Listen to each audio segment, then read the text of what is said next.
রাজশাহী আঞ্চলিক শিক্ষা ভবনে দুর্নীতিবাজ আওয়ামী লীগ সিন্ডিকেটের বিরুদ্ধে মানববন্ধন করেছে ছাত্র জনতা।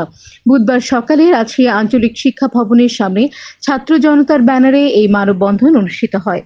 মানববন্ধনে উপস্থিত নেতৃবৃন্দরা আঞ্চলিক শিক্ষা ভবনের 5 কর্মকর্তা পরিচালক প্রফেসর ডক্টর বিশ্বজিৎ ব্যানার্জি, সহকারী পরিচালক মোহাম্মদ আলমাস উদ্দিন, গবেষণা কর্মকর্তা মানিকচন্দ্র প্রামাণিক, সহকারী পরিদর্শক মোহাম্মদ রাশিদুল ইসলাম ও সহকারী পরিদর্শক মোহাম্মদ আসমত আলীর অপসারণ দাবি করেন।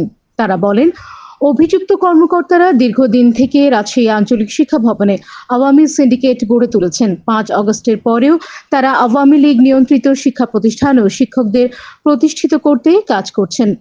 মানববন্ধন থেকে তারা উক্ত সিন্ডিকেটের বিরুদ্ধে ঘুষ দুর্নীতির মাধ্যমে বিভিন্ন শিক্ষা প্রতিষ্ঠানের অভিযুক্ত শিক্ষকদের সমন্বয়ে এমপিও প্রদানের অভিযোগ তোলেন, যাদের অনেকের বিরুদ্ধে সার্টিফিকেট জাল, মন্ত্রণালয়ের নিষেধাজ্ঞা ও ফ্যাসিবাদী হাসিনা সরকারের আমলে সমাজ ও রাষ্ট্রবিরোধী নানা কর্মকাণ্ডের অভিযোগ রয়েছে।